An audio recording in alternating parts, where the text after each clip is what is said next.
This program is brought to you by Pussy Magnets. Put a midge on your friend with a pussy magnet. Welcome, my lovely lumps. Or should I say lovely labs? I'm so thrilled to have you here in the Labia Lounge to yarn about all things sexuality, womanhood, holistic health, and everything in between. Your legs. Can never help myself. Anyway, we're going to have vag loads of real chats with real people about real shit. So buckle up. You're about to receive the sex ed that you never had and have a bloody good laugh while you're at it. Before we get stuck in, I'd like to respectfully acknowledge the traditional custodians of the land on which I'm recording this, the Menang people. It's an absolute privilege to be living and creating dope podcast content on Noongar country, and I pay respect to their elders past, present, and emerging.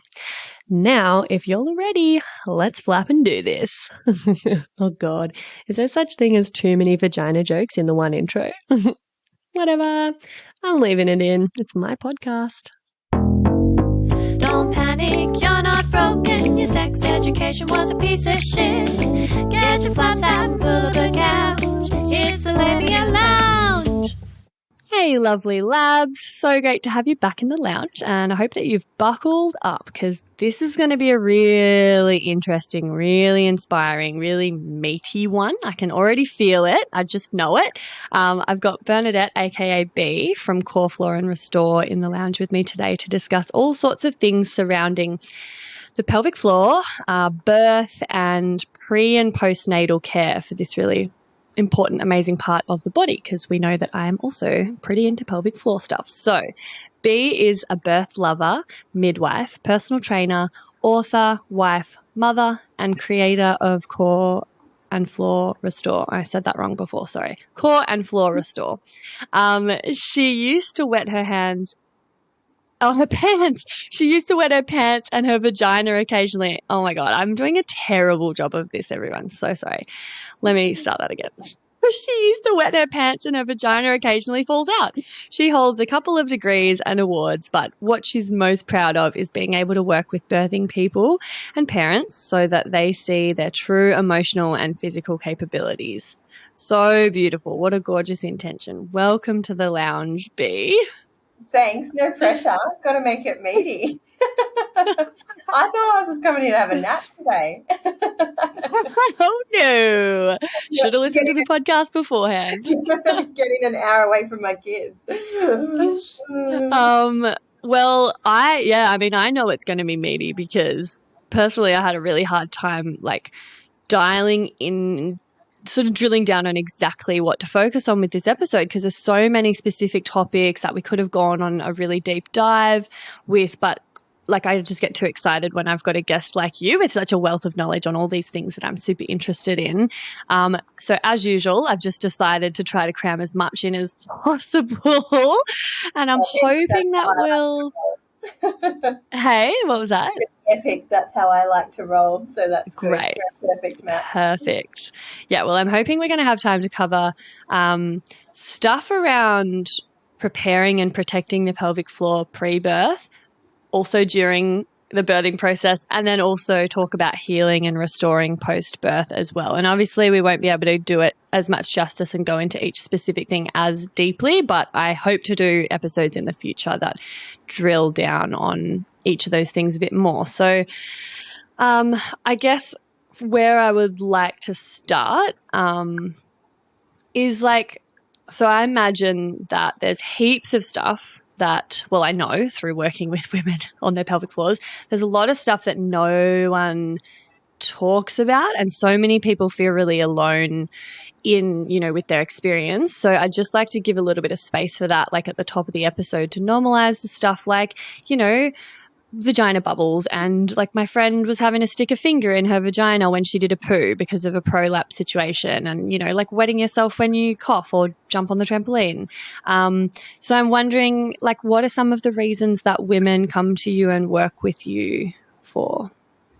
So I think first of all, I'm really big on language. So I really want to say we don't want to normalize these issues, because normalizing an issue means that we can't do anything about it. It means that it's normal, that it's meant to be there.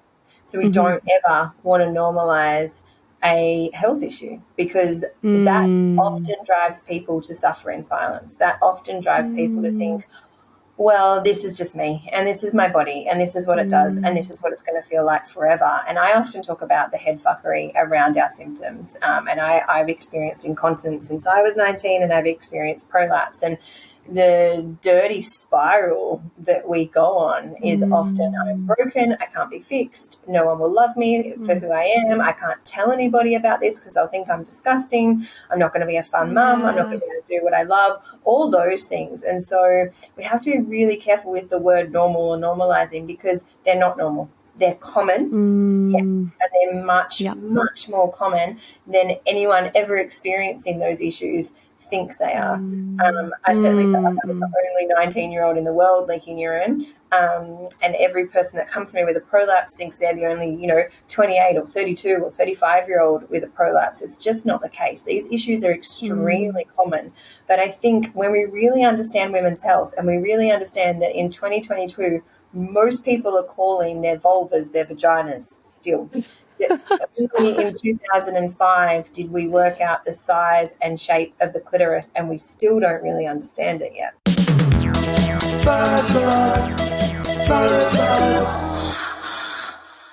When we really think about those things, we start to understand why we are here, and why we're feeling so alone, and why we don't have the knowledge as individuals and as a community to really tackle these issues, all the resources, really, because there's so many, like, women's health is so under-resourced. Like, if I have a birth-related injury, or I have a broken leg, the publicly funded support that is in place to help you heal is complete opposite ends of the spectrum. So if I have a broken leg, the whole and I'm not saying that birth, because a broken leg is pathophysiological, right? Like, it's an injury to the body. Birth is a physiological event. It's not pathophysiological, but most people birthing, especially if they choose to birth in a hospital system, walk away with pathophysiological injuries. And then issues like incontinence and prolapse are health issues. So if you have a broken leg, the follow-up and the free care that we are given under our current Medicare system in Australia is extensive, right? It doesn't happen. If you get a prolapse, there's nothing. You have to pay for that. It's privately funded. So, and then if you just look at the research, like if you look at the research that's done on erectile dysfunction compared to like pessaries, for example. So pessaries are something that people insert into their vaginas if they have a prolapse. They're considered one of the first line. I mean, pelvic floor exercises are considered the first line, but a lot of physios will recommend a pessary.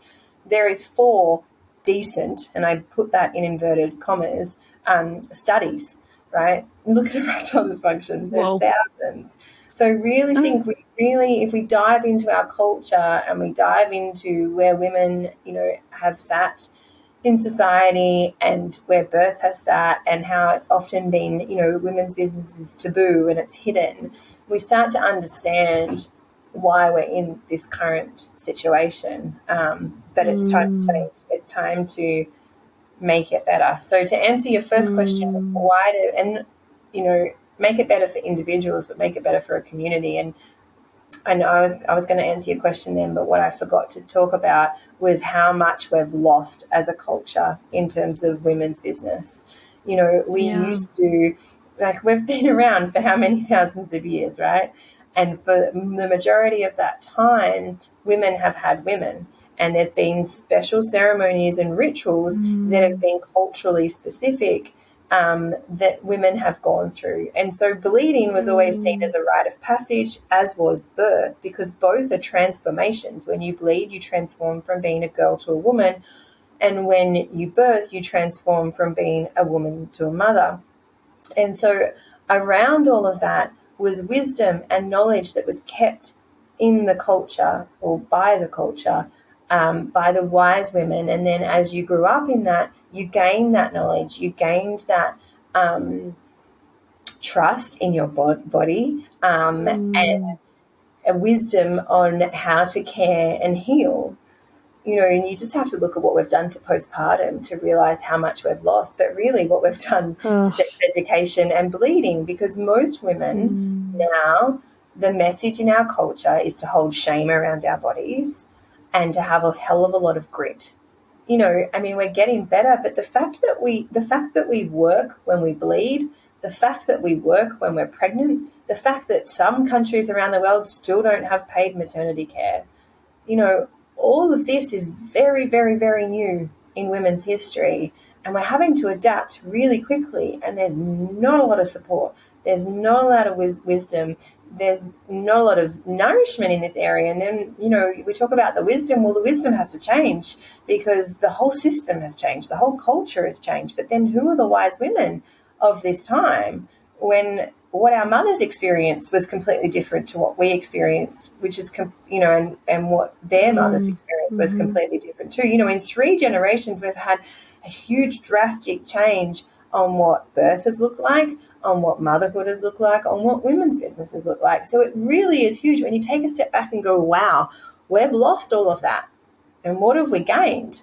Not a lot. We've gained paid work. Really, that's what we've gained, paid work as women, and the rights that come with that. I'm not, when I stop to think about it, we have gained a lot as women. We have, but we've lost a lot. We've had to sacrifice a lot for that, and I don't think that's ever acknowledged. And what that looks like is a lot of, isolated women with a lot of health issues. Wow, that was doom and gloom, wasn't it? It's not doom and gloom. There's actually lots of beautiful things happening around the world, but what I'm seeing is you got to pay for it. Yeah. Right? Yeah. It's not a lot free. Even, like women's circles, you have to pay to go to them. Private physios and osteos, you have to pay to go to them. You have to have the time to go to them. You don't often want to go when you've got a newborn baby. Who do you leave the baby with? How do you go? How do you, allow this time for yourself? Like, it's huge. It's huge. It's a far cry from living in a community with other elders and wise women that would just come and visit you in your place with your baby and share knowledge and wisdom and support you. And I 100% And they wouldn't get it. And they'd just be there. So I lived in a community in the Solomon Islands for a year. We had no electricity, no running water. I lived true village life. Like, there was no toilets. Women went and pooed and weed in the ocean. When you bled, it was free bleeding. There were no nappies. For babies, there were no pads or tampons or anything like that for the women. And so I've seen that. I've seen how women hang. And there was this deep part of my soul, I'm going to cry, but we don't have that, like we do, but it's like, it's so different on technology as well. It's big. It's big. It's like, what do we have in this life? Connection, right? And so many of us, there's so much disconnection with our modern world. And there's so much, that we've lost. Wow. I've got big feelings at the moment. I'm in a massive thing going on in my life. And these big feelings are coming out today, which I totally trust. They're here. I'm going to leave. I get it. I'm sad for women, and I'm sad for mothers especially, because it's rough out there. Oh, dude, 100%. And like, I just want to say, I started bleeding today. I am feeling fragile. I've just moved house as well. Like, we're both fucking going through it right now. So thank you for showing up. I'm glad you feel comfortable enough to get vulnerable with me on this call. But this is what I mean about, like, I knew this was going to be meaty, because like, you've literally just jumped the gun and answered like 5 of my questions that I was going to go into, which we can extrapolate on. You answer the first one. That's me. Well, I love that you mentioned, because I'm always sort of talking about that same thing around menstrual pains and stuff. Like, people think it's normal, but it's just because it's common doesn't mean it's normal. And I definitely don't want to normalize those things so much as normalize talking about them, to like release some of the shame and remove the isolation of going through an experience that you feel like you're the only one having, which is why I just wanted to like bring up a few of the things that people can be going through and maybe not realize are common, not normal, definitely avoidable, hopefully. More difficult within the medical system and the hospital birthing system to avoid, but that are common. So maybe if we just jump back there, and then I'm definitely gonna ask you about a bunch of stuff that you touched on there as well.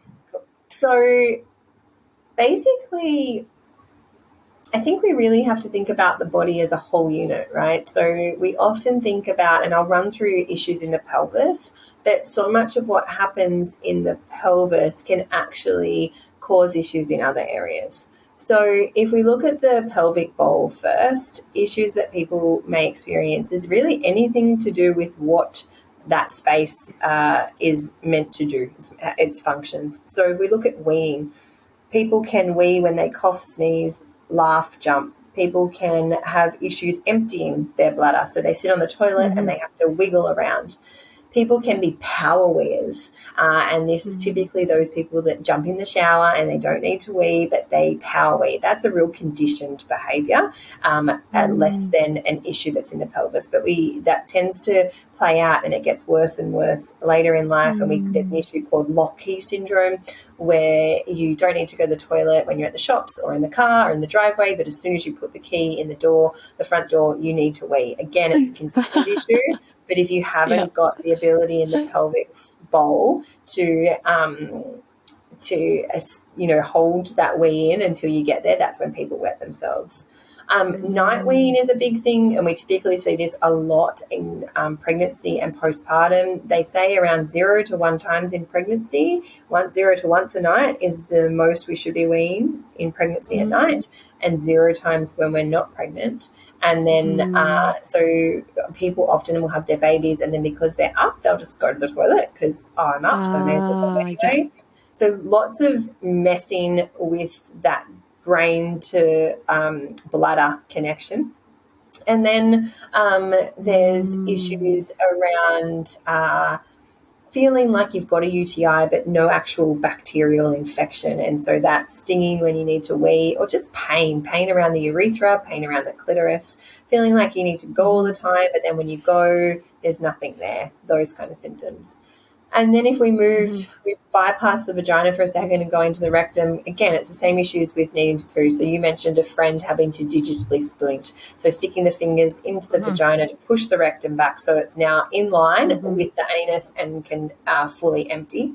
Constipation, hemorrhoids, anal fissures, rectal spasms. So anal fissures, for those people that don't know, literally feels like you're shitting glass. I've had them twice in my life, and they are horrendous. And so actually like 8 out of 10 newborn babies have them, and they're actually really common in newborns, but it's a tear in the anus. And so as the poo comes down, it's causing a tear in your anus, and it's excruciating. And then like leaking farts, leaking feces. So often, feeling like you need to go to the toilet and then get in there and there's like poo in your undies, like whether it's a smear or, a decent amount. And then issues with the vagina. So pain during sex, vaginal bubbles we often talk about, just like air in the vagina, air getting trapped can feel really, they're just annoying. And then along with all these kind of symptoms, we've got prolapse. So we really need to think about prolapse as an alignment issue. There is an organ, either your bladder, rectum, or the structure of, or the uterus. So bladder, organ, rectum, not sitting in correct alignment. And so when something isn't in the position that it's meant to be in, that's going to affect function. And so lots of these symptoms we feel with prolapse. The two biggest things we feel with prolapse are that dragging sensation, and that is you're feeling your organ not in the right alignment. So you can feel that something is in a position where it normally isn't. And then pain. And we often talk about pain. So there's an incredible physio in the UK called Anna Crowell. She's doing lots of research now to show using the biotensegrity model, which is that the body absorbs force in a multi-directional way as opposed to top-down, which really, when people talk about the pelvic floor, like even the language pelvic floor, I try to avoid that because it's not a floor.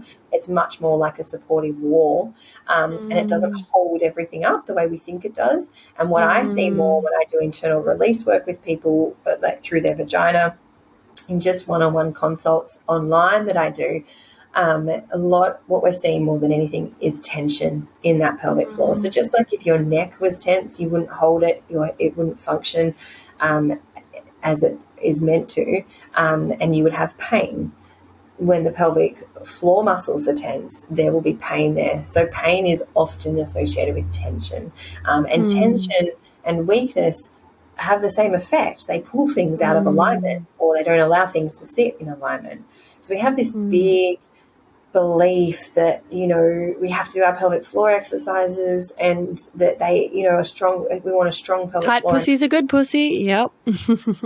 Hate those memes, because we don't want strong. We want balance. We want muscles and connective tissue, because the connective tissue often gets left out. But mostly what we see is these issues of connective tissue. And so what I didn't mention was an issue called diastasis recti, which is where the core muscles have been separated. And, when that's happened, we see 2/3 of people with prolapse.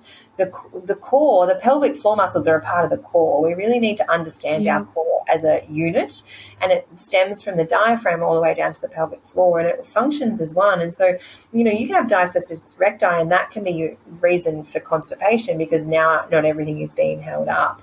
And then, postural issues, headaches, those kind of things are all connected, because we fail to see the mind and body as one unit. We kind of go mental health, physical health, and hip pain, back pain. But we're one machine, and if you tighten a screw in the machine, then everything else is either better or worse for that. And we really need to understand our body in that matter, and understanding connective tissue is one way that really helps us. So if anyone's listening to this, I really recommend, if anyone's listening to this, if anyone actually tunes in, listens to this, there is an incredible YouTube video. It's free. It's called The Fuzz Speech. It's from 2005, but it's brilliant. It shows what connective tissue looks like on a real human. The person's deceased, so it is a little bit different, because it doesn't have blood and nerves flowing through it. But we start to understand, it helps you to really understand pain, basically, and why we wake up stiff and sore, and why we think we get stiff and sore as we get older, and we blame that on aging. But a lot of it is not moving the body and not treating the body as we go along. And, I've worked with women up until their 90s. And when I really start to work with women, 50s, 60s, 70s, 80s, all I see is a hell of a lot of pregnancy, birth, and postpartum issues that have just never been healed. And then everything that surrounds that, like, we don't use our bodies the way we're meant to, and that massively impacts us. From, we're not meant to poo on a toilet where we're not in a spot. We're not meant to sit on couches. We're not meant to drive cars. We're not meant to use pillows. Like, all of these things that we do, that we think make our lives more comfortable, I really question them, because they require us to condition our bodies and use our bodies in a way that isn't how they were intended, and that's going to affect us. You know? Big time. Yeah, when I did my yoni mapping training, we had a few different specialists come in and teach us about certain things. And Gigi Grace, I think, she did some phenomenal stuff on all of that. Like the way we are actually supposed to be posturally, and the things that sort of create really terrible patterns in our bodies. And we did this amazing session with Jenny Blythe. Have you heard of Jenny Blythe? Lots of birth work. Jenny Blythe. So yeah. So she's phenomenal, and she came in and did a bunch of training with us, which was super fascinating. Everything you're saying, I'm like, oh yes, and it's just not that commonly understood. And that kind of leads me into a question I was going to say for later, but you already started going into it before. And I do want to cover some really practical things around what we can do with preparing for birth and blah, blah, blah, blah, blah. But I do want to touch on your thoughts around, because I get into arguments with people about this all the time. I want to hear your thoughts about, do you feel as though the way that we now birth in the hospital system or the mainstream medical system affects our outcomes when it comes to our pelvic muscles and how the births actually go? And I mean, that is a whole episode in and of itself, but you did start touching upon that. So I felt like just letting you roll with that. Hey, Babe Towns. So sorry to interrupt, but I simply had to pop my head into the lounge here and mention another virtual lounge that you've got to get around. It's the Labia Lounge Facebook group that I've created for listeners of the potty to mingle in. And there you'll find extra bits and bobs like freebies or discounts for offerings from guests who've been interviewed on the podcast, inspiring and thought-provoking conversations, and support from a community of labial legends. I also have an account on the fab new app Sunroom, which is a platform created by women for women and non-binary folk, and where there's no shadow banning or censorship of sex-positive content, unlike with the other platforms that I'm on. So you can hit up my Sunroom for extra content and real and raw life updates, because I'll be sharing on there from now on all of the stuff that I can't post anywhere else. My vision for both of these is that they become really supportive, educational, and hilarious resources for you to have more access to me and a safe space to ask questions that you can't ask anywhere else. So head over to the links in the show notes and I'll hopefully see you in there. And now, back to the episode. Yeah. I think true physiological birth doesn't happen very often in the hospital. So, and that is going to take its toll on our body, hands down. So, I mean, the biggest thing that we talk about is coach pushing. But, if I said to you, okay, we're really concerned about, because this is really how birth moved into the hospital in Australia, right? So people think we birth in hospitals to have better outcomes. Around the 20s, we moved birth into the hospital because we set up birthing units because of the depression. And so it was to help poor people have access to clean water and food, basically. So rich women continue to birth at home. The outcomes of the time do not show that they improved outcomes for those poor women birthing in the hospitals. But 100 years later, we now have 97% of people birthing in hospitals. That didn't come because evidence showed it would be better. And I really think, I mean, we have statistics now in Australia that show that home birth is just as safe if you're having your first baby and safer if you're having a second and subsequent. But that's not mainstream knowledge. That evidence, we know that evidence can take between 10 and 20 years to change our practices. But there is a lot going on here. There is a lot of money and a lot of power that happens in the obstetric world. And I mean, we've just had incredible research published around obstetric violence and birth trauma, and we're starting to question it. And, that was a really beautiful thing of COVID. More people trusted home birth because they started to see the hospital as a place of sickness. And they were like, hang on, I don't want to go there. And really, COVID has driven home birth rates, which is amazing. But we don't really have the resources now to keep, supporting that. We have to do something about that. But if I said to you, okay, Freya, we're really concerned about sanitation. And so we're going to move all the pooing that people do into a hospital right now because something's wrong with the home pipes, right, in your area. And so every time you need to do a poo, you have to come into the hospital. Now, what's that going to look like? Well, it's going to look like busier hospitals. It's going to look like needing more resources to clean the toilets, to have them functioning, to allow people to come and go. It's going to look like people waiting to need to do a poo. So we need to all of a sudden start timing this. People have to have time frames. And now we're like, whoa, there's lots of people coming in. So let's schedule people's poos in. Let's give them medication to let them poo at a certain time. Let's make sure that, we ultrasound them to make sure the poo's not too big to come out. And if the poo's too big, we'll cut a hole in their anus so that it's easy to come out. I know this story is ridiculous. No, I love it. This is what the interventions. Yeah. It's what we've done to birth. And, it would be, people are always like, oh, but people die in birth. And it's like, well, lots has changed to keep us safe. Lots has changed. But we are overpopulated as a species, and we're overpopulated in countries that still don't have all these machines and bells and whistles. When I worked in the Solomon Islands, we didn't even have a Doppler, right? We couldn't listen to the baby's heartbeat. We had no CTG machines, no Syntocin. I would beg the doctors to do a cesarean. Like, here I am, this, midwife that's worked in home birth, and I'd be like, can we please do a cesarean on this woman today?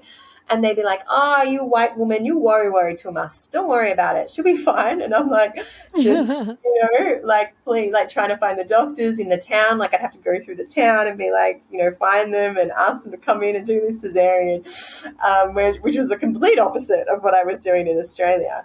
But I never saw a woman die in childbirth, and the only babies I saw die were the ones that were born way too early that couldn't survive in that culture or in that environment because they didn't have the facilities and the support lifelong to keep them alive and support them. And so the babies that were born at 24, 26 weeks, they died. And I walked away from that year. I really thought I believed in birth before then. And I really thought that women were strong and babies were resilient. But that year slapped all of that in my face and really took me to this new height. And then I came into a really busy hospital in Melbourne, and it was the complete opposite happening. And it was, if you ever want the biggest contrast of your life, that was it. And so, we now have people birthing and, my son has been told not to do wheeze outside.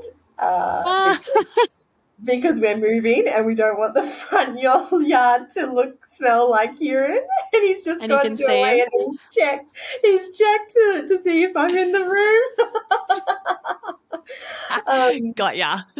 Yeah, and he's ran off to do a wee somewhere else. That's hilarious. I love children. So we now have this environment where birth is rarely physiological. But everyone dreams of having a physiological birth. And it's like, well, what is physiology now? So, I talk a lot about pushing, right? Because what we've diagnosed as the pushing stage in medical maternity is the cervix to be 10 centimetres dilated. Now, I don't believe that's when we're meant to start pushing. I believe we're meant to start pushing when the body takes over and starts to push, which is what's called the fetal ejection reflex. So when you strain and force a baby that is high up in the pelvis to move down just because you're 10 centimetres dilated, what you're doing is you're straining that whole pelvic bowl, right? You can't tell me that doesn't do damage. And so this is really where I want to take my research career into understanding the clitoris's role in the fetal ejection reflex, because it's totally involved. We think the clitoris is purely for pleasure. That makes no sense in terms of evolution, makes no sense in terms of where it's positioned, that it wouldn't have a huge role to play in birth, especially given the hormones that it's connected to. So, we know now when you have an episiotomy, your clitoris is cut. We learnt that last year on research through cadavers. We know that, you just have to look at forceps. They are associated with a 50% severe perineal trauma rate. So there is pelvic floor damage, but then there's something called avulsion. And avulsion is where the muscle is torn off the bone. You can't repair that currently, right? We can repair a rotator cuff, but we can have rotator cuff surgery, but we can't put a muscle back on the pelvis yet. And so these are permanent issues that people are faced with. And that doesn't feel good for them and their body. And that is not a beautiful way to enter motherhood. So, I totally believe that a lot of what we do in the birth space wreaks havoc on our bodies. And our bodies pay the ultimate price, as do our hearts and minds, because that's the trauma, right? The trauma isn't, there is physical trauma, sure, but the majority of trauma that people are left with is the emotional trauma. And that can be healed from. So if you're listening to this and you have it or you've had it, we can heal from our trauma. We can totally heal, and we can actually be so much stronger for it. But in short, yes, of course, the way we're birthing now impacts us, and it has done since really King Louis stuffed up birth and made us birth on our backs, or made birthing on our backs fashionable, because what we did then was we were guided by a man, but we were guided by somebody else, and we lost that connection to our body and our body's intuition. And there's an incredible book called The Gift of Fear, and it talks a lot about how we're the only animals in the whole animal kingdom that ignore our instincts based on fear of what other people think. And the system really facilitates that. It facilitates the good girl syndrome, that I like to call it. It facilitates us behaving ourselves. And, if you're pregnant, you really have to ask yourself, what is my story around birth? What do I believe birth is? Do I believe birth is a physiological event? Because the reason I compared it to pooing is because it is like pooing, right? Pooing, weeing, breathing, birthing, they're all functions of the body, normal functions of the body. Right. And just like pooing can become pathophysiological, and we can have constipation, and we can strain, and we can experience anal fissures, and our gut health can be affected, so can birth. So I'm not anti-intervention. I've definitely been at births where I'm like, and as the Solomons is proof of that, thank goodness that we have cesarean, right? Because without it, we wouldn't have life. But there is so much more to life than death. But the priority of birth at the moment is to get 2 people out alive. And, I was meaning to do an Instagram post on this week, but I just haven't had the capacity for it. And that is, what is your definition of a healthy baby? And does a healthy baby require a healthy mother in that, or a healthy parent in that definition? Because, we're so driven by a healthy baby, but what's our definition of it? Because, and this is going to be different. There's no right or wrong here, right? But some people's definition is live. Some people's definition is live and healthy in terms of physically healthy. But then, we've got to think about, well, does a baby who's experienced an induction and a vacuum and been pulled out and separated from its parent at birth, is that a healthy definition for you? And for some people it will be. I'm not saying there is a definition here. It's your definition. You really have to look at, what are your stories around birth? What do you believe? What's your definition of healthy? What do you need from this birth? What do you need for your baby? For me, I needed the ideal healthy baby. For me, was a baby that was born through normal physiological birth, that wasn't disturbed, and that was able to stay with me postpartum. And I got that twice. And I worked hard for it. I did. I worked hard for it. I paid for it financially to have private midwifery. There was a lot of it where I had the knowledge, and I'm grateful for that. But, there is a lot to this, and most people don't stop to think. And then birth has really become this checklist. But birth isn't a checklist. We think if we do all these things, right, we're going to get the good outcome. But birth is a process, and it's a process that we need, and we don't get to choose what path we need. That's chosen for us. And that is huge for people, and the other thing here you need to really think about, if you're pregnant right now or wanting to be pregnant, is what you believe about the system, and what do you believe about, and how do you react with hierarchy? Like, I'm a badass. I'm a total rebellious person. Really, I'm seen as that because of what I stand for and what I do. I mean, I had a 36-week home birth. I'm not as badass as they come, and there's women that are so much more badass than me, and I adore, and I look at their strength and think, wow, when I grow up, I want that. But I was a good girl. I was a total good girl, and I've totally, I've moved. That's been part of my transition into motherhood, is coming into my own, owning my own story, not staying small, staying big. But the majority of women are good, and we behave ourselves. And we do as we're told, because the story that we've learned from that is that if you don't do as you're told, bad things will happen. So people don't want to be rebellious in the birthing space because they equate that to a dead baby. And that's what they do so often too. No one wants their baby to die. So this stuff is big. It is big. It's juicy. And it's it's a whole episode, that topic alone. Just the sovereignty that's been removed, and the wisdom and the trust in our bodies, meaning that we do defer to someone. And it's such a vulnerable position.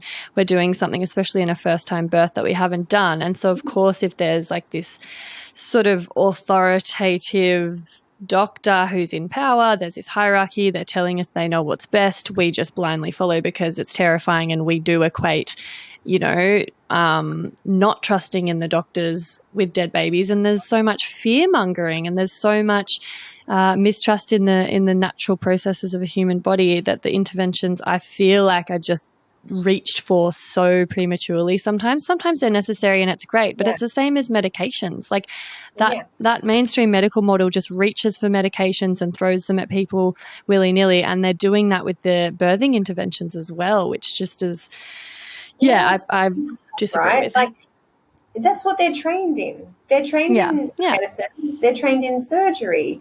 So that's great when it's needed.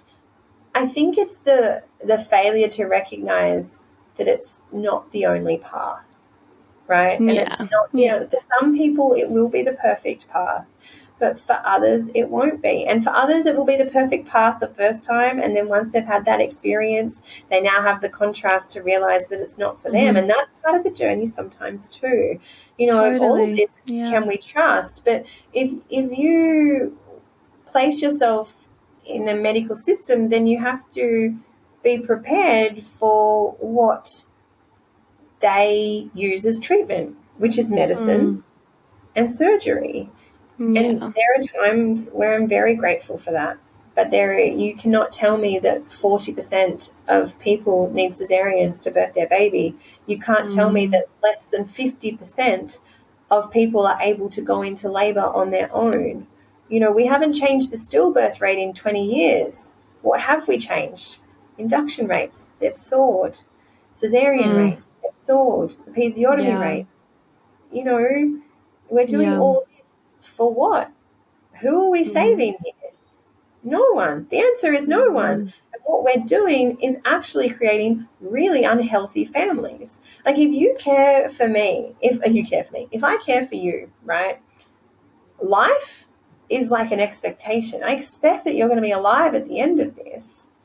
It's all the other stuff that's a priority for me. Your emotional well-being, your family's safety, your spiritual safety, your cultural safety. They are the rungs of the ladder. They're the priority. That doesn't come into it when you birth in hospital. And there are policies that try and support it, but what outcomes do we measure, right? We get a mothers and babies report every year. What is on that? Life, death, cesarean, vaginal birth, instrumental birth. There is nothing there on what was the well-being of the mother, what was her satisfaction with birth, what was the partner's experience. I mean, and this stuff is harder to collect, measure, right? And it's qualitative research. It's not quantitative. So it's more challenging. So there are other people out there doing this research, and this is what we've seen with obstetric violence. So 12% of people are experiencing obstetric violence, and 1 in 3 experience birth trauma. I would say that is heightened because when I do a lot of birth debriefs, so I do one-on-one birth debriefs, and people say to me, my experience wasn't traumatic, and then they list off all these things that is trauma, because we associate the word trauma as this really high thing. Like, it's almost like we have this cutoff line, like, if you've experienced that, then that's traumatic. But if you haven't, then you don't have trauma. You can't complain about it. It's not that big of a deal. Yeah, your baby's still alive and you're alive, so it's fine. But, trauma is anything that if you're sitting up at night thinking about your birth over and over again, if you're thinking, I should have done this or I should have done that, or you're replaying it, or there's big feelings sitting there, that is trauma. Trauma is what we internalize. So most people will internalize after their birth, and I'm going to get really general here, but, from doing birth debriefs for years now, this is what I see, that they failed and that they're not good enough, right? Or they're really angry with their care and they feel like their care has failed.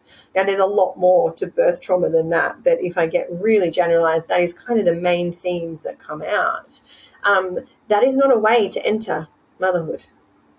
They're feeling like you've already failed. Because, motherhood, it's a glorious ride, but it will make you feel like you failed. And so if you've already got that there and then you go into that, that's going to be heightened. Those themes are going to come out sooner and faster, and we don't want people to feel like that. And the other things that come out is feeling unsupported and unheard. Often what we feel in our birth, birth exposes us for who we are and what our internal thought processes are. And so if they're there in birth, they're going to be there in motherhood. I mean, they're there already. Like I had the perfect birth, and I've done that in quotation marks for people listening. It's what most people fantasize about having as their first birth. I labored undisturbed. No one touched me. I didn't tear. I birthed my baby with a fetal ejection reflex. I did have active management for my first birth, but I didn't for my second. We weren't disturbed. It was all us together. I ticked all the boxes that people often want. And I still walked away from that birth feeling like I'd failed. And the reason for that is because my whole birth process, I did not trust myself. I told myself for the whole 12 hours, you're going to fail. You're not going to be able to do this. You're going to need to go to the hospital. You're going to need a cesarean, because failing, in my opinion, was having a cesarean, right? And people don't like to admit this. But so often women go into birth and they've got that fear of failure. Well, what does failed birth look like?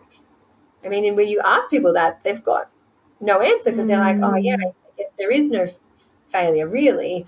But people will feel failure if they haven't had what they wanted. And what often needs to happen there is they actually need to have grief around not getting what they want. Because when we grow up and we don't get what we want, those feelings are like almightily squashed. Like, you are not allowed to be sad for not getting what you want as a kid, right? Because there are starving people in Africa, or there's poor kids that don't, get to go to Disneyland, or whatever it is that we're told, right? There's starving children, and there's this and there's that. The truth is, not getting what you want as a human being is one of the worst feelings in the world, of powerlessness and frustration and sadness and grief, regardless of privilege. And your feelings are valid. And so this is often what has to happen with birth, right? We need to grieve what we didn't get or what we've lost. And so for me, I needed to grieve actually not trusting myself and not being able to enjoy labor, because I didn't enjoy it, because I was telling myself how shit I was.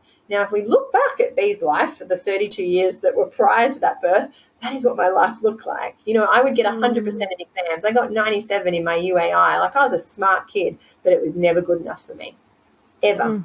I was never good enough. I graduated with high distinctions, still not good enough. My thesis, first class and published, still not good. Like, it's never good enough for me. And the process is never joyful because of that, right? That's all we have in life, is the process. And so I immediately wanted to do birth again to get it right. Oh my God. Right? And that's trauma. And so people, okay, I didn't have any physical trauma, but then I hated motherhood. I hated motherhood for those. I enjoyed the first 6 months, and then from 6 to 18 months, all I wanted to do was run away to a dirty, rat-infested motel with the springs hanging out of the beds and stay there. Like, I didn't care where I went to. I just wanted to run. And that's what I fantasize about. And now, I've done so much work on myself to understand who I am. But that's what birth brings out, and that's what motherhood brings out. And that's what a lot of these issues in our pelvis bring out, because we are so conditioned to hold shame over this area of our bodies and to disconnect from it. And, really, if you want an epic birth, there has to be connection with your body. And, how often do you connect with your body? How often do you ask your body what it's feeling? How often do you connect with your womb or your, vulva or your ovaries? People will be like, what's she talking about? And well, this is something that I'd love to, sorry to cut you off, something that I'd love to ask about and elaborate on is like the things that we can be doing to prepare for birth and to prepare our pelvic bowl for birth as well, like some practical sort of things that you coach people through doing and that you think would be helpful in preparation, I suppose, because we haven't even, I'm just looking at the time going, holy fuck, I'm not going to have time for a single one of my questions about actually, I feel like maybe the topic of this episode has completely changed and maybe we just roll with that, but I'm still going to see if we can get in some things around the pelvic floor and preparing for birth, and then, you know, birth positions in birth, and then sort of post. Maybe we'll have to do a follow-up, actually. I just don't know how we're going to fit all of that in. It was ambitious. I can do it briefly. Number one, you've got to learn to connect to your body. You've got to learn to connect to your pelvic bowl. So I did a webinar on it. It's like $10. You can buy it, and I talk all through it, right? Being able to connect in. If you can't do that, you know, find someone who can guide you through it, whether it's yoni mapping, whether it's internal release work, whether it's pelvic mapping, whatever it is, right? Finding another person, and, you know, a woman that can bring you into this safety of being with your body. I highly recommend that. In terms of what we know the research is, you know, we've got a lot of research around pelvic floor exercises, but what we're starting to see now, you know, they've done some studies recently where they looked at people with incontinence and people without incontinence, and they looked at their pelvic floor strength. Now, we would expect, given that we get told to do pelvic floor exercises for incontinence, that the people without incontinence would have more pelvic floor strength than the people with incontinence. That wasn't the case. What they found was it was actually the difference in the hip strength and the range of movement in the hips that showed it. Whoa. And this, you know, there are 36 muscles that connect to the pelvis. So my biggest take home that I want you to have is exercise, full body exercise, right? I don't believe that we should be sitting at traffic lights squeezing our pelvic floors. I don't believe in isolated single pelvic floor exercises for people that are able to connect. I think it's valuable when there is no connection there and you need to learn to connect to that space. And I think it's valuable when we start retraining. So I have exercise programs, and a lot of it is about retraining and getting you to actually move with your body, which includes the core and the pelvic floor and co-activation of those muscles together. And then once you have that, just breathing and moving your body in a much more functional way. Like when you sit in a squat, which is how I'm seated now, right? I don't sit on chairs. I sit in a supported squat. You are connected to your pelvic bowl. So just try this, right? Like be in a seated position on a chair and then move down into a supported squat, which can be that your bum is resting on some pillows or a bolster, or you're up against a wall. Feel your pelvis. Right? There is so much more physical connection and awareness of your pelvis when you're in a squat position. So exercise is key. Learning to breathe properly is key. Actually breathing with the whole torso, and you know, you can stick your fingers in your vagina and just feel what it's like to actually breathe down into your pelvic bowl and see how that structure changes, right? Learning about your vagina. Our vagina is not a penis shape structure. It is a structure that can take on, you know, if we had like the vagina, if we had like body parts that took on characters, the vagina would be the superhero because she can morph. She can move into so many different positions. She can be penis shaped. She can be baby head shaped. She can encompass the whole pelvis, right? And so understanding that, I've done a lot of, you know, I have a podcast called The Great Birth Rebellion. We dive into so much there that's free. I did free antenatal classes. So much of what I try and do, I try and make it free. I mean, I've still got to feed my children, and that costs money. And, you know, they're only getting older and needing more food. So there are things that I do charge for, but I do try and do a lot for free so that we get this wisdom back into our culture, and this new wisdom, because it has to be new.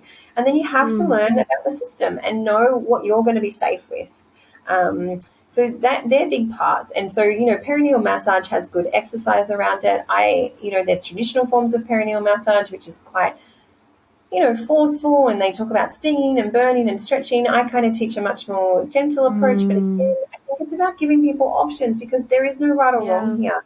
For some people, having an elective cesarean is going to be perfect. For some people, it's going to be home birth. It's not about them. It's about us and what feels good for me as a human and what feels good for you as a human. Yeah. So, yeah, in terms of preparing the space, you have to get knowledgeable about the system. I mean, know about, you know, policies and protocols and what the system is about. You know about where you're going to birth, basically.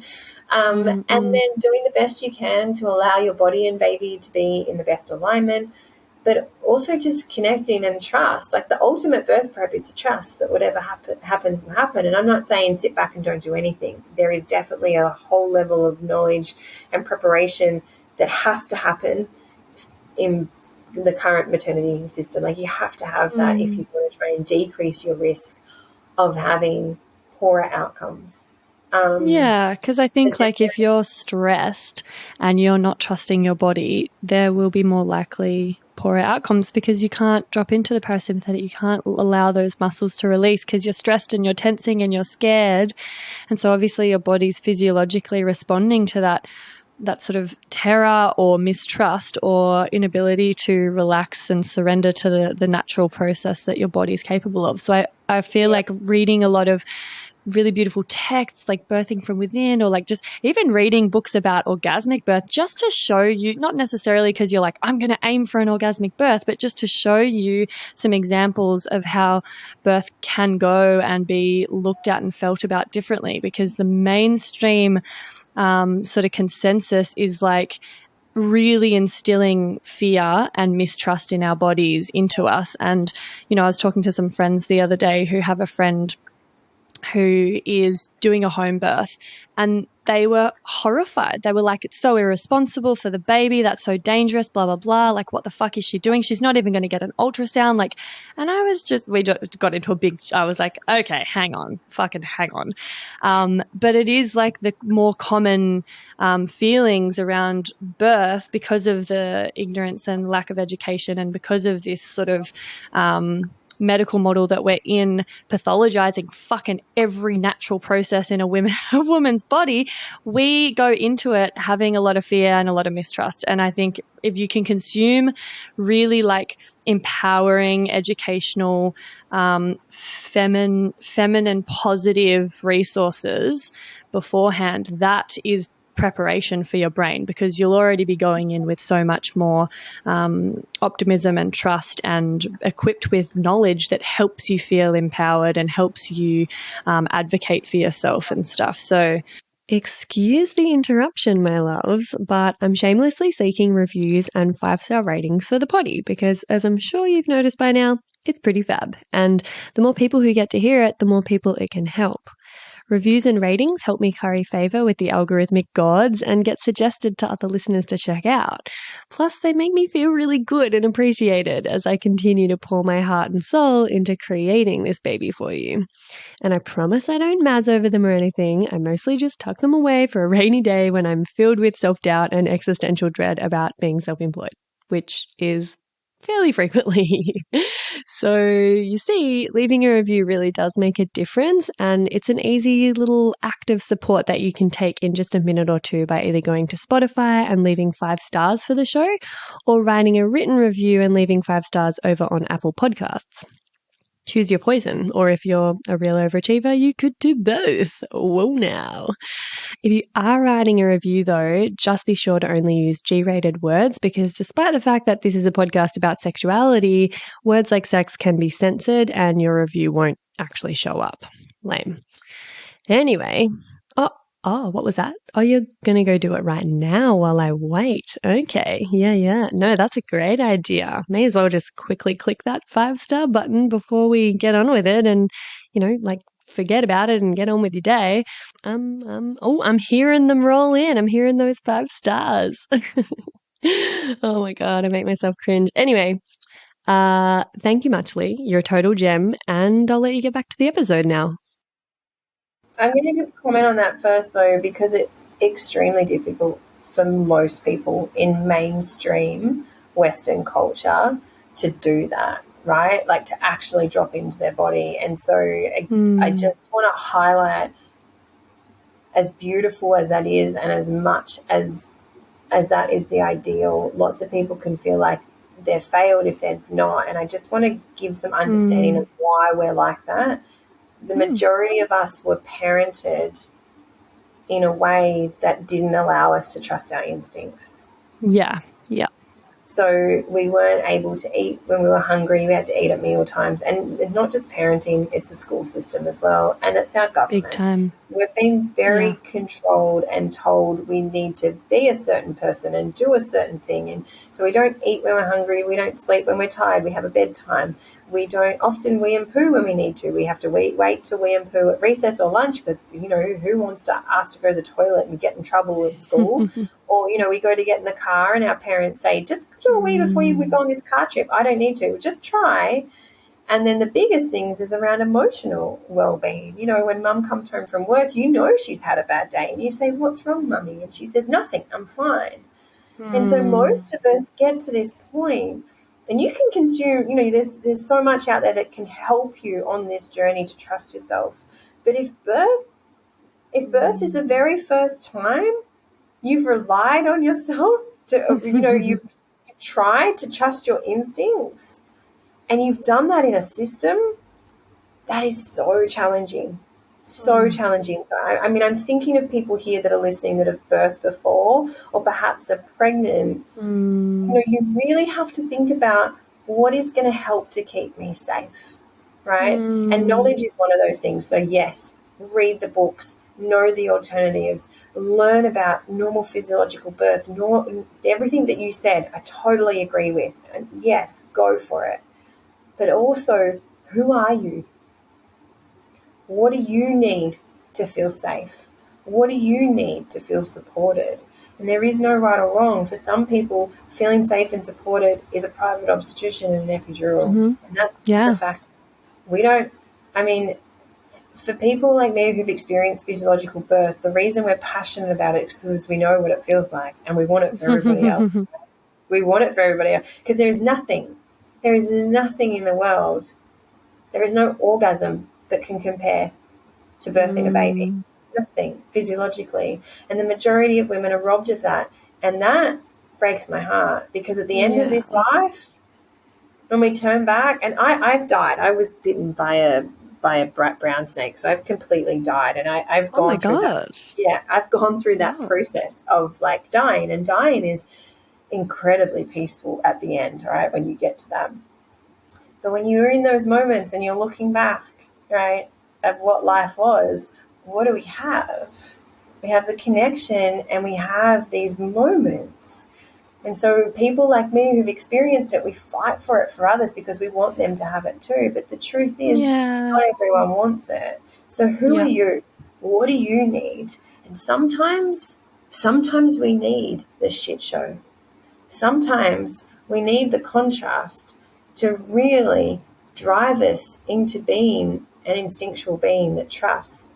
And so we can read all the books and we can watch all the videos, but until we've had it taken away from us, we don't realize how hungry we are and how much we want it.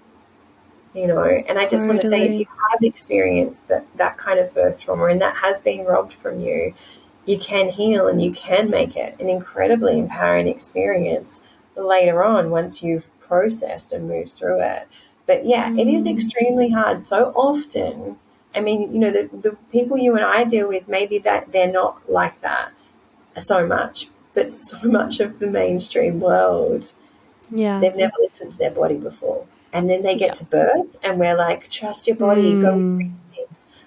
And they don't know what that looks like. They don't know what that feels like. They don't know how to do it. Because for most of us, we live here in this prefrontal cortex, in all these negative thoughts about what's going to happen in 6 years down the track. You know, we live in the future, and birth, pregnancy, motherhood, it requires us to be. It drops us down into the present.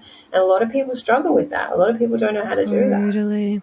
Totally. Yeah. It's been a lifetime of basically disconnecting us from that, and we're getting further and further away from it. You have to really actively, you know, go on a journey and seek it out and try to, you know, that was my whole thing around sexuality. You know, it was just having to go out of my way and do a lot of intensive work to bring about a connection and a trust in my body again. And it's definitely super powerful what you're saying. So and you've done this kind of work before birth, which is, I mean, it's phenomenal. Like, I just want to celebrate you and what you've done. And I'm sure a lot of people listening to this have done the same.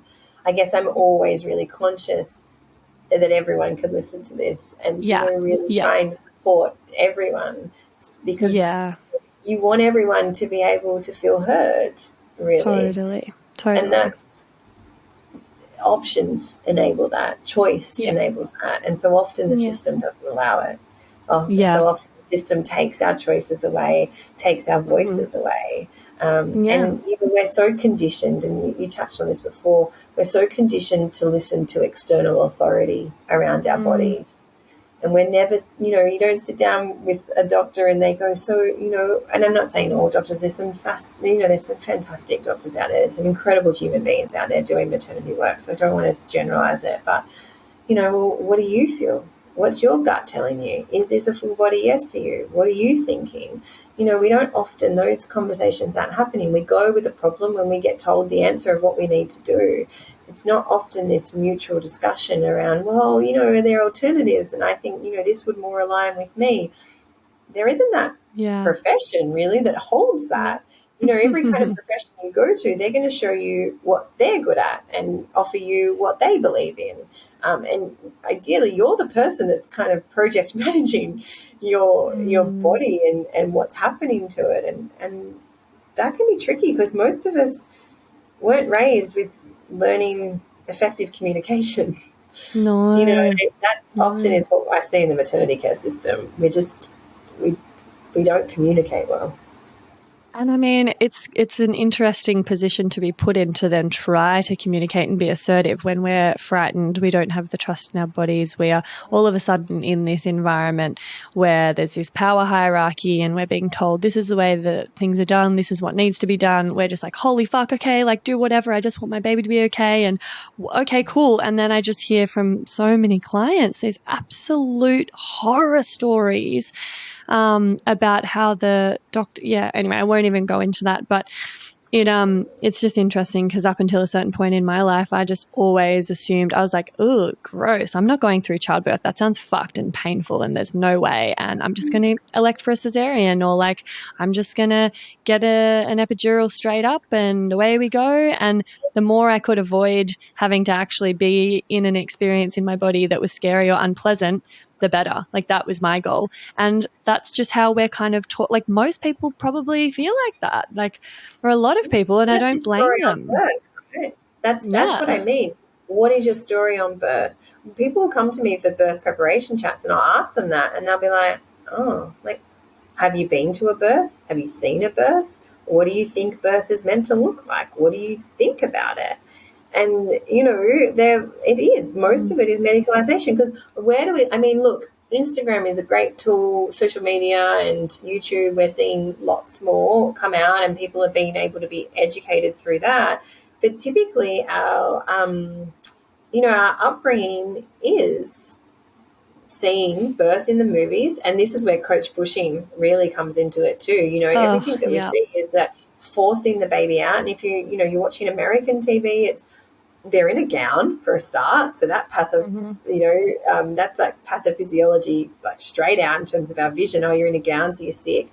You're on the bed, your legs are up, your face is red, you're pushing. Like I'm thinking of growing up when I was in year 6, watching Jennifer Aniston on Friends give birth. Like I can still remember her doing that. Yeah. And so many people will say to me after birth, that's not what it looked like in the movies. Now we're starting to see that new generation come up that's been educated a little bit better, and and we're getting better and better, and sex ed's getting better, and we're seeing more videos, and we've got a better understanding. But still, it's very much there that people think birth is an event that has to be done to us, that it has to be medically managed, and that it's inherently dangerous. People believe, so much of what drives people to make decisions is fear that their baby's going to die. Well, okay, how many babies actually die, right? And how many are we actually saving? Like, it's very, very, very low. The chance is that there's a much higher chance that your baby's going to survive, but people don't think that. People think birth is scary. People think that it's this horrible thing that everyone's going to die in it. And that's the story that keeps coming out. Oh, thank goodness we had a cesarean, because we were all going to die. The cleaner was going to die. The admin assistant was going to die. Everyone was going to die. And it's like, okay, well, yes, that is valid for some, definitely. There are obstetric emergencies where some cesareans, if they weren't done, people would have died. But for the most of them, let's have a look at the story. Well, were you induced early because your baby was big? And I'm doing that in, inverted commas again, because the research around that shows that you being labeled with a baby that is big increases your risk of intervention without benefit, right? And so then, and this is what we're seeing over and over again, and birth is not about weight, it's about dimensions. And so, but somehow we've gotten confused and we think that big babies are these things that we have to be monitored. And, I saw this obstetrician on Instagram the other day going, everyone needs ultrasound. It's like, well, there's no evidence for that. He's like, these babies are getting bigger and we need to ultrasound them all. It's like, well, the evidence we do have says that these people are going to end up with worse outcomes. So why are we doing this? Right? The national guidelines say the 20-week ultrasound should be the last ultrasound. There is no evidence to support growth scans for big babies. We get concerned about babies that are small but not big.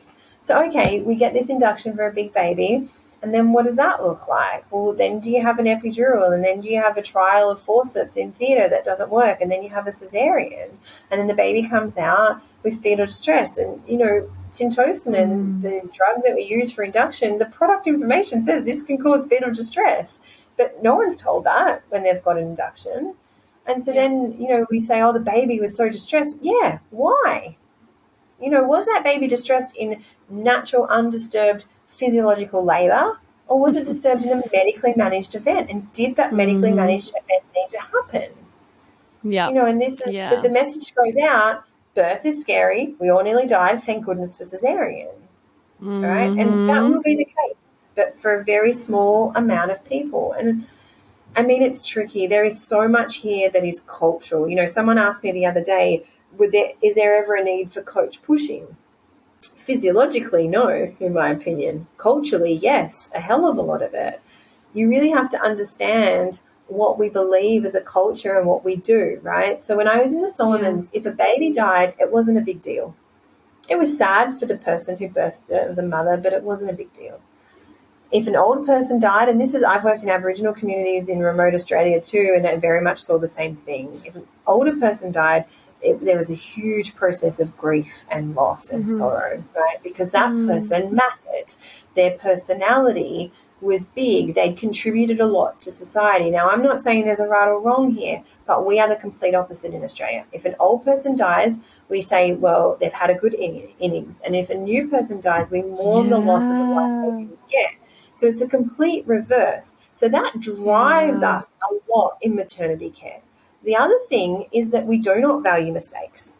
We think that our feelings are everybody else's fault, and we really are scared of making mistakes because of the punishment that comes with them, right? And so this is because most of us have been raised, and we still have a very authoritarian system, right? So our government is authoritarian, and our justice system very, rewards punishment is the way we kind of raised. And so there is no room for mistakes in that system. And so the other thing we value is doing. We value doing things. We value being seen to be doing something. And so with coach pushing, you're doing something, right? Now we know that coach pushing is associated with fetal distress, increased length of pushing the baby out, and increased episiotomy. But we still do it when we're needing to get that baby out, because if we sat back and trusted physiology, no court system is going to go, well, you did really well there. You trusted the physiological process and you listened to your instincts and you guarded normal physiology. They're going to say, why didn't you tell that person to push a baby out? Why didn't you intervene? Why didn't you do something? And now it's your fault and you now have to pay, right? You lose registration, or you have to pay money, or both. So we really have to understand culturally what happens to us, what we believe in, what we value. We value newborn life. We value compensation and people being blamed. We value being busy and doing things. It's big. It's big. Wow. Yeah, absolutely. I remember a friend had a baby recently, and she's pretty onto this stuff, and she had a home birth and it was all great. But she was like, something that really surprised me that no one had told me about was that you don't actually have to fucking push. Your body at a certain point, it just comes, it's like a bowel movement. It just comes in and it starts pushing all on your own. And I wasn't even doing anything. I was just letting it happen. And it was so fascinating that my body just started ejecting this baby on its own. And I was like, yeah, fuck. No one's told me about that either. Like, I didn't know that that was a thing. So it's Clearly, really until you interesting. don't listen to me religiously, because that's my biggest thing that I bang on about. But yeah, it's one of the biggest myths I'd like to get rid of. But, you know, I've had women that follow me that go and see their private obstetrician and they say, I want to experience this. And they've been told, we will tell you when to push. You can't breathe your baby out. That's not possible. And it's like, wow, well, that's your care provider's opinion. That's their philosophy. That's what they believe. And this is a really important thing, right? If you start seeing red flags like that, you know, and that might not be a red flag for you, but if it's a red flag for you, it's a red flag, and that person is not aligned with what choose another believe practitioner. what you want. Yeah, and so you know straight up, oh, I'm not going to be supported to have that. Absolutely. It's huge. Fetal ejection reflex is what it's called. And so I trust learning the fecal ejection reflex to trust the fetal ejection reflex.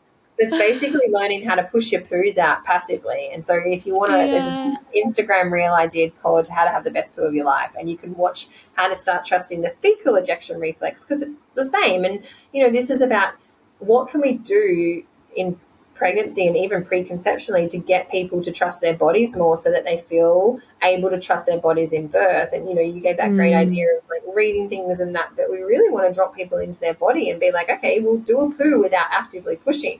And then you gain the trust. You have that evidence of, okay, I've learned that. Then, I must be able to do this with my body for a birth. Yeah, big time. So something that we learnt with Jenny Blythe was around the sort of post birth. Like, there's, you know, a lot of people feel as though, like, I've heard a lot of people say, I don't want my vagina to get wrecked and I don't want to be pissing myself, so I'm going to choose to get a C-section. And that is just actually so misguided. And, you know, Jenny and a bunch of different trainings I've done have all sort of said, look, like, the outcome from a C-section is or can be just as damaging on your pelvic floor, just as much risk of prolapse. If you think that you're getting a C-section to avoid having damage down below, you're misinformed. And so she sort of talked about the ways to rehabilitate, you know, your pelvic bowl afterwards and recover in a really sort of natural, gentle, healthy way. Because everyone's like, oh, let's get my pre-baby body back and get back into exercising, and they're up and about, and they're, you know, there's all of that sort of weight pushing down on the pelvic hammock. And Jenny was like, yeah, I mean, get around on your hands and knees. Like, you know, the bed, in bed for, I can't remember if it was like a week or a month, you might know, but, you know, 5 days, in bed for a week, days, on bed, 5 around bed. Yeah. So like, let's chat a little bit about, if you've got time, just let me know, because I'm aware that we're sort of at that cutoff point. But if you've got time to go into it, a little bit about postnatal sort of protection and recovery for your pelvic floor muscles. Yeah, it's not just for the pelvic floor, it's for the whole body, because, you know, culturally we've lost the knowledge around postpartum healing. And so we believe that, you know, we should be able to, and we have to often be able to be up and about and caring for our babies. And so postpartum now looks like going to the coffee shop with your friends as opposed to laying in bed and healing. So we need to really bring back postpartum healing. You know, I often talk about, you know, in the Solomons we had we lived on like, you know, picture perfect white sandy beach, and to be able to grow vegetables, the women would have to walk up the hill where the soil was more fertile, where there was soil for a start. Now, the people that had babies in that community, those women did not walk up that hill to plant vegetables, because the whole community respected the fact that that woman needed to heal. That woman needed to heal her body and just be with her baby. And so they knew that if she got up and went to that garden early in the postpartum, she wouldn't be going to that garden in 10 years' time. And so there's this real, you know, respect for postnatal healing in many cultures. In ours, it doesn't Yeah. exist. And so rest is a big one. And I didn't, I did this for the first, well, I didn't do it for the second one. And I ended up with a prolapse around week 4 because I just kept walking. I was trying to keep everyone happy. And we tell women to walk. Walking is the worst postpartum exercise we can do. You are far better to build strength in your core and your glutes and your hips. And you're everywhere around the pelvic bowl, right? And so I have exercise programs on this, and we're about to launch next year 2 new programs all around motherhood, which is about the emotional. And there's one going to be called Holding the Mother, and that's for the first 6 months postpartum, but ideally to kind of hold the mother in those first few weeks to really support them emotionally and physically. But it's all this stuff, like actually valuing rest. Most of us as women have grown up with mothers or in a culture that, you're not good enough unless you're doing 5 things at once. Yep. And so we don't value rest. We see it as weakness. We see it as you're not being good enough. You're not being a good mom. And so, again, it's looking at our stories. What do we value? What do we want this period to look like? And, if you have birth physiologically, you often get a lot of energy, right? Like my second birth was an hour long. That's it. I did not feel physically like I'd given birth. And so I had all this energy. We were coming out of lockdown 874 and going into lockdown 960. And so we're in Victoria. And so we went places. We went on holidays to Melbourne, and then we went to Queensland, and we did all this stuff that we hadn't done in, a year. And my body paid the ultimate price for that. And so, I'm a huge advocate for it. Even if you're feeling well, you need to rest. But what I see in my work is women do not heal after the first pregnancy. The second pregnancy becomes much harder. Everything hurts, sooner and more severe. And then by the third pregnancy, women often say to me they feel broken, and it's all because we don't postpartum heal. So there's a lot that can be done. There's a lot of body work that can be done. I love body work. I especially love cranial sacral osteopathy, but massage and, different people believe in different things, but food is another one that I love to support us postpartum. Rest, having support and receiving. Most of us do not like to receive help. Again, it's another message that we're being taught growing up. So really looking at that, what could that look like for you? Can you financially afford it? Or maybe, people put in and make meal trains, meal rosters. And that's sort of buying your baby clothes that it doesn't need. Do you get people to chip in and get you a cleaner? Like, what does modern postpartum healing look like? It's all these things. And then movement, for the pelvic floor. So what I teach first is to connect, we should be exercising from the second day postpartum. And people go, oh, but what is exercise? Exercise to me is not 45 minutes, of, CrossFit or something in a gym. It's learning to breathe, learning to connect, learning to activate, walking around on your hands and knees, inverting, sitting with your hips elevated and your legs up on a wall, doing gentle stretches, then doing gentle work to build the foundation up. We lose strength in pregnancy. We're meant to, right? And we have to regain that back postpartum. But what people do is we have this stupid 6-week check, which I loathe. I really loathe, because it sets most people up to fail and to not heal, because we get told, don't do anything for 6 weeks and then you're all cleared. Well, what the hell are you cleared for? Because I'm not clearing you for what you did pre-pregnant, because you've lost that strength and now you need to rebuild it. We don't play sport to get fit. We get fit to play sport. We have to have a foundational level of exercise, and just being able to move with our babies, we need foundational strength. And so my programs are all about, laying the foundation, which is the floor. You don't go to try and build a house and try to put the roof up first. And that's what so many people do at that 6-week mark. And this is where, if they don't get injury now, they'll get it later. And often people don't associate, back pain with the pelvic bowl. Well, that's a lot to do with it. And that's what Jenny's talking about too. I see lots of people who've only had cesarean births who have prolapse and have pelvic floor dysfunction. It's everything that goes on in that space affects it. And so things like scar massage and release work, things like emotional. What I saw was physically I could take people to a certain point, and so I do that with exercise and movement. And then if there's emotional blockages there, the physical recovery does not happen. So that's when I started doing birth debriefs and core and pelvic floor consults and trying to help people. And I do a lot of motherhood coaching. And, we dive into our stories and start to understand ourselves. And then what I saw was further movement in the healing, right, once they had that. Yeah. And then the final piece was training with Jenny and Andrea in their internal release work. And then I've since gone on and trained with Tammy Lynn Kent around holistic pelvic care. I've done her courses and a lot of other online stuff. And that's what I saw as the missing piece is actually the internal work and bringing people into their pelvic floor and allowing them to heal. Because the body holds story. The body holds so much more story than we ever acknowledge or give it credit for. And we think the brain just holds the story, but it doesn't. Like I was talking about, I got bitten by a snake. I had some body work recently and I relived all the symptoms of when I got bitten. Wow. And then my body just took over and my body started talking. And I was talking about being resuscitated and how horrible that was and how dying was really peaceful. And then I got shocked back into life with adrenaline and, drugs and stuff, and how my body hated that. And I being bitten by a snake was a really cool story. I was 12. I got to be on the news. It was this really cool story. And it was always a cool story for my life. And I never, ever once stopped to think about the trauma that my body was holding over that. Yeah. And this is a full body thing, but the pelvis holds so much story, from sexual ed to bleeding to intimacy to sexuality to pap smears or, cervical screening to, there is so much to waxing, to laser, to whether we want that or not. Like, there's so much story in this space, and we just think, oh, that's in the past. Well, it's not for the body.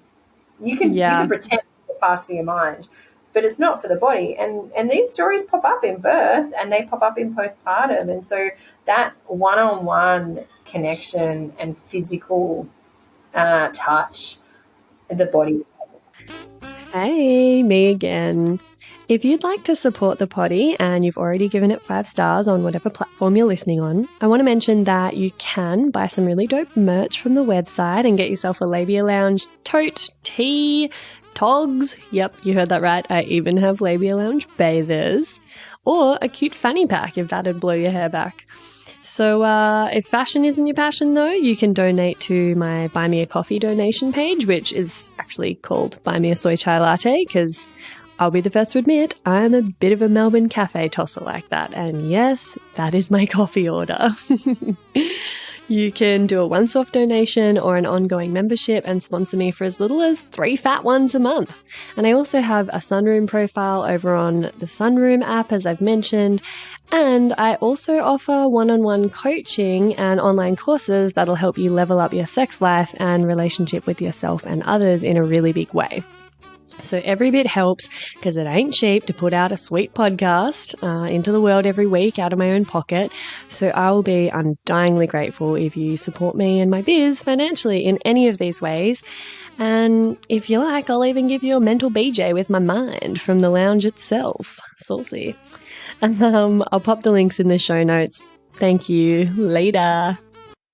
Oh, it's just the best. It's like I love working with prenatal women and postpartum women, and the best thing ever is when I get to work with them to help them prepare for birth, and then I get to see them afterwards as well. That's just so special, because what I love about yoni mapping therapy is it's got the talk therapy component. It's got that stuff that you're talking about, and then it's also got the physical release work internally in the vagina. So it's kind of like we get to do it in a really holistic way, which I just love. It's so super special. So yeah, amazing. Okay, well, I had to mute myself there because my son's having very big feelings and he wants his mummy, so it's probably a good time. Good time to wrap it up. All right. Well, beautiful. I'm definitely going to have to do some more episodes because I just have this massive list of questions we didn't even get to. But do you have a quick TMI story to send us off with? TMI, we love it. Said TMI, we love it. I think I was like, oh, I've got so many, like I've got prolapse and vaginal bubbles and anal fissures. I've got all those stories, but I actually would like to share this to maybe shift the story that maybe people have never thought about it before. But I co-shower with my boys, and I do that whether I bleed or not. So my boys know that I bleed, and that's a really big thing that I want them to grow up. And so they know that I bleed. They know that when I bleed that I need more rest and more nurturing. And so they know that at that time I'm not willing to play rough. And it's incredible watching my oldest son really come up with different ways to interact with me, because we do play quite rough when I'm, ovulating and I'm not bleeding. But when I'm bleeding, he'll be like, okay, Mummy, you can just sit here and we'll build tunnels in the sand instead of, chasing, right? That's him now. He's being his beautiful self. But one day we were in the shower, and I really pride myself on my boys knowing the correct anatomical names. And, my youngest, who's not even 2, every time he comes in and sees me on the toilet, he goes, vulva. And so I was waxing my sides the other day. I was waxing my bikini line, and he walked in and he goes, oh, vulva. Oh, and then he looked around at my anus and he was like, any poos? And I was like, oh, my children, they know so much. But my son, this is I pride myself on all, them knowing stuff. And we're in the shower one day, and he said, I was talking with my youngest, that's your penis, that's your scrotum. And Louis, my youngest, goes to me, your penis? And I said, no, Mummy doesn't have a penis. She has a vulva. And my son, who's nearly 6, who knows this, or I thought he did, turned around and he was like, what do you mean you don't have a penis? And I was like, I don't have a penis. He's like, I've seen your penis. And I was like, where's my penis? And he points at my clitoris. Oh, my God. So he's not wrong. Yeah. And big clit energy. I didn't have big clit energy at the time. It was just there. But he was like, isn't that it? Doesn't it just go in? And I was like, well, technically you're not wrong, but it's not a penis. It's a clitoris. Oh, it's just my God. I wanted to share all of that. It's probably it was just a big story around, really encouraging our children growing up to see bleeding, growing up to change the story around we don't have to have grit. We can actually take time to be nourished during our bleeding, and that bleeding can be this beautiful part of our lives. And we don't have to hide it from children like it was hidden from us, and it's not gross. But I just kind of wanted to share that. I just felt that. Oh, beautiful. I love it. Thank you. Yeah, that's I did an episode on sex positive, shame-free parenting, and my guest Carlin shared the most gorgeous story about her, changing her pads or tampons in front of her little girl and talking about it. And it's so special and so important, I feel, to just normalize that in the home. So thank you. I love the sounds of your sons, and it sounds like they're wanting a bit of mum time. So I'll let you go. But I'll put all of your links and your work and offerings in the show notes and in the Labia Lounge Facebook group as well. Because just love your work, love your approach. And hopefully we get to do this again one day. But thank you so much for your time. Thank you for the honor of having me on. It was a huge honor. So thank you for your time. Pleasure. Too. Thanks to the listeners. Bye, everyone. Thanks. And that's it, darling hearts. Thank you for stopping by the Labia Lounge. Your bum groove in the couch will be right where you left it, just waiting for you to sink back in for some more double L action next time. And in the meantime, if you'd be a dear and subscribe, share this episode, or leave a review on iTunes, then you can pat yourself on the snatch, because that, my dear, is a downright act of sex-positive feminist activism. And you'd be supporting my vision to educate, empower, demystify, and destigmatize with this here podcast.